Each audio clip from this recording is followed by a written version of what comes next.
Now, summer's well upon us. A lot of us love to get out on the boat, and I think we should talk a little bit about safe boating and more so drinking and boating. So joining me on the line is Roger Oatley from Personal Injury Alliance. Good morning, Roger. Good morning.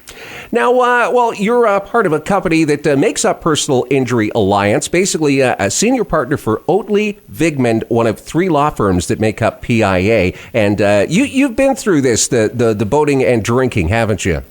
I certainly have. Over the years, I've acted for a lot of very unhappy people who've been victimized by people who've been mixing alcohol with boating. Now, I know people tend to associate drinking and driving with the cars. Now, how serious a problem really is it for drinking and boating then?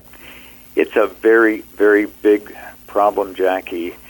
I think it goes back to the attitudes that are prevalent in our society. Over the years, there's been a social abhorrence that has grown around drinking and operating a motor vehicle, and so everybody feels that's just inappropriate. The same kind of social abhorrence doesn't extend yet to the operation of a boat.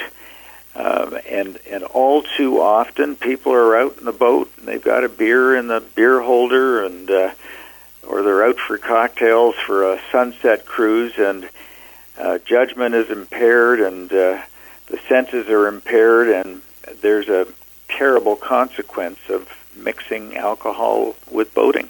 Now, we know the driver can't drink, but is it an issue for passengers to have a few cocktails while cruising around the lake?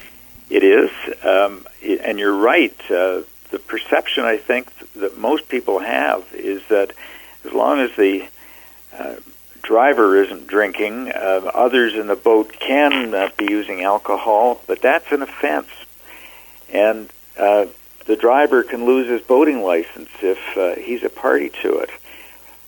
What people don't realize, and this is a message that just has to get communicated, is that if you are operating a boat and you are stopped by the OPP and you are charged because you've been drinking and because you are impaired, you will not only lose your boating license, but you will lose your license to operate your motor vehicle. So it is a conviction with huge consequences, including, God forbid, going to jail. So you've got to take it very simply and straightforwardly that drinking and having open alcohol in a boat is a no-no. Now, obviously, the problem comes down to just not being safe, and injuries will happen, right? They certainly will. And what we also need to remember is that the injuries typically are serious or fatal. And the reason for that's the difference between the construction of boats and cars.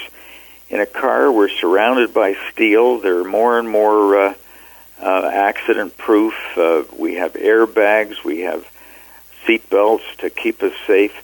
There are none of those protections, and just a little bit of fiberglass between us and a heavy boat, a high-powered boat, often traveling at a high speed. And if there's a collision, the passengers in the boats will be thrown all over the place. There are props spinning around.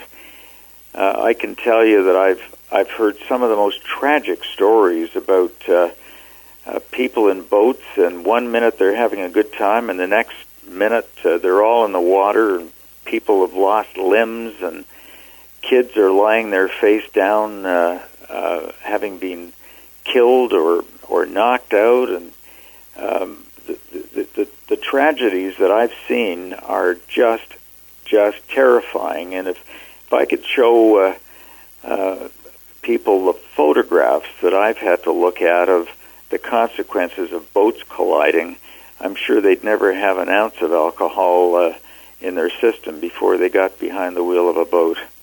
Well, not to be punny, but that's pretty sobering information there, Roger. Now, if there's someone that wants to get more information, how can we do that? Well, here's one simple way. The three law firms that make up the Personal Injury Alliance have all kinds of information on their websites. So that's my firm, Oatley Vigmond. That's the McLeish Orlando website and the Thompson Rogers website. We have information there on all kinds of subjects, but certainly boating safety and legal requirements is well covered on each of those sites. Well, that's pretty amazing for you to give that out, considering you do provide legal advice to actually help people avoid needing legal advice, right? Absolutely. We hope people don't need us, and this is one place where we just love to help prevent accidents. Well, that's amazing. We certainly do appreciate your time today. I've been speaking with Roger Oatley from Personal Injury Alliance. Thanks so much for joining us today, Roger. Thanks. It's been a pleasure, Jackie.